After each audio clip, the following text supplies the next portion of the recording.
인터넷 전문은행 K뱅크가 코스피 상장에 세 번째 재도전합니다. 재무적 투자자들과의 계약 구조상 이번이 마지막 도전입니다. 공모 희망가를 기존보다 15% 낮춰 잡았는데 이번에는 흥행이 가능할지 진단해 봅니다. 네. 마켓 딥다이브 방서우 기자 알아보겠습니다. 방 기자, 이 K뱅크가 이번에 이제 거래소 승인을 받자마자 바로 다음 날 증권 신고서를 지금 제출을 했습니다. IPO 절차를 공식적으로 개시를 했다 이런 의미인데 굉장히 급해 보이네요, 이번에는. 일단 K뱅크에게는 이제 지난 2022년과 2024년에 이은 세 번째 IPO 도전입니다. 2022년에는 시장 분위기가 좋지 않아서 증권 신고서 자체를 내지 않았었고요. 또 2024년에는 기관 투자자 수요 예측까지 진행했지만 결과가 부진해서 상장 철회했습니다. 네. 올해는 세 번째 도전이기도 하지만 사실상 마지막 도전인 만큼 좀 그렇게 급하게 일정을 진행한 것으로 보입니다.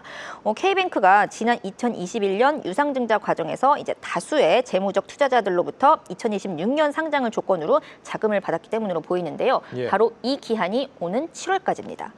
기한 내에 상장을 완주하지 못하면 이 대주주 BC카드의 지분까지 넘겨야 하기 때문에 좀 이런 경영권을 지켜야 하는 K뱅크 입장에서도 또 어떤 펀드 만기 등으로 자금을 제때 회수해야 하는 이 FI들 입장에서도 이번 IPO는 반드시 성공시켜야 한다는 그런 부담감이 작용한 것으로 보이고요. 예. 지금 상장 예심 통과 이후 2주 만에 증권 신고서를 제출했던 두 번째 도전과 달리 지금 말씀하신 것처럼 바로 다음 날 제출한 만큼 앞으로의 일정도 굉장히 속전속결로 진행될 전망입니다.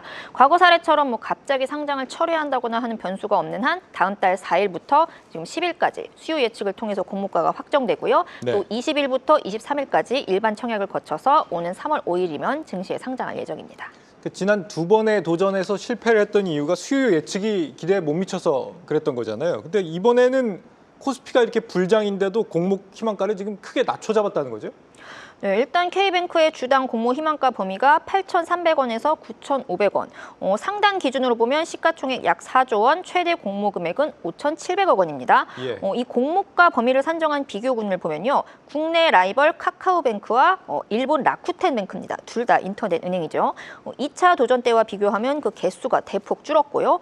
또 따라서 PBR도 지금 한 1.5배에서 1.8배 수준으로 굉장히 낮아진 상황입니다. 예. 이 당장 지금 이 낮아진 수치로만 보면 일반 청약자들을 끌어들이기 위해서 굉장히 애를 쓴 것 같습니다. 하지만 좀 더 자세히 들여다보면 그렇게 주주 친화적이라고는 볼 수가 없습니다. 어째서요? 일단 보통 주식 공모라는 것을 할 때 지금 신주 발행과 구주 매출로 나뉘잖아요. 예. 이 가운데 구주 매출은 회사가 새롭게 주식을 발행하는 것이 아닌 기존 주주가 이미 보유하고 있던 주식을 팔아서 자금을 확보하게 됩니다. 그러니까 이제 신주를 발행해서 확보하는 자금은 회사로 투입되고 구주 매출 대금은 기존 주주에게 돌아간다는 것입니다.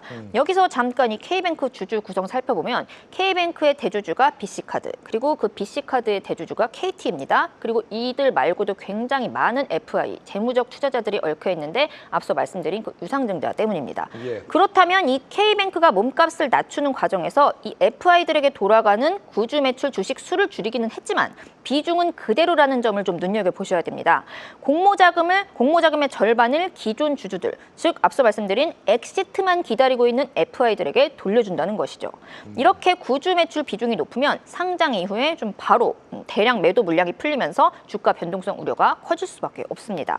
결국 이 상장 일정을 서두르는 행보와 함께 공모가를 낮추는 전략 또한 좀 투자자보다는 기존 주주들을 위한 설계다, 이런 의심이 들 수밖에 없는 대목입니다. 예. 이번에 낮춘 공모가가 적정하긴 한 겁니까? 어때요? 경쟁사들과 비교를 했을 때?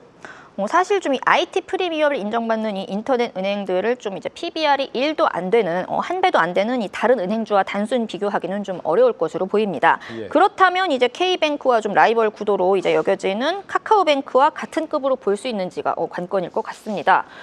K뱅크와 카카오뱅크 같은 이 금융 플랫폼들, 이런 금융 플랫폼들의 경쟁력은 비이자 이익, 그중에서도 순수수료 이익으로 가늠할 수가 있습니다.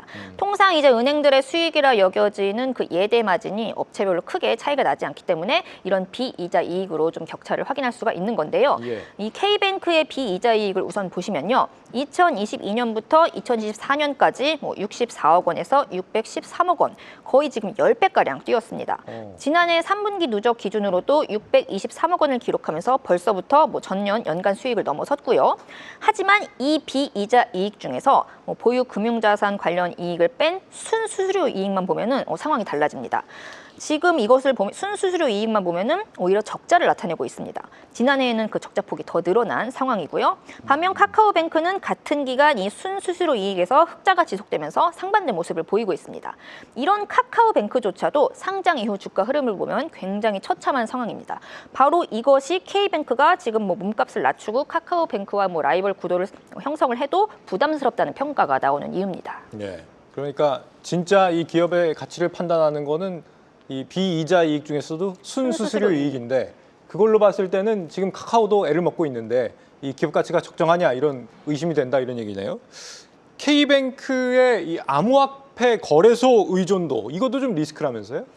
K뱅크가 현재 이제 업비트를 운영하는 두나무와 지금 실명 확인, 입출금 계좌 제휴를 맺고 있는 상황인데요.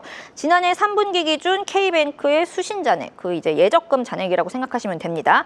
그 수신잔액 30조 4천억 원 가운데 7조 5천억 원, 거의 24% 정도가 이 업비트 예치금입니다. 그런데 두나무와의 계약이 바로 오는 10월 만료가 됩니다. 물론 뭐 연장은 할 수 있겠죠. 하지만 문제는 두나무가 네이버와 합병 과정을 밟고 있다는 점입니다. 그 이제 네이버와 두나무가 합쳐지면 네이버 페이 시스템을 통해서 자체 입출금망을 구축할 수도 있고 또 네이버와 관계가 깊은 다른 시중은행으로 제휴은행을 바꿀 수도 있는 겁니다.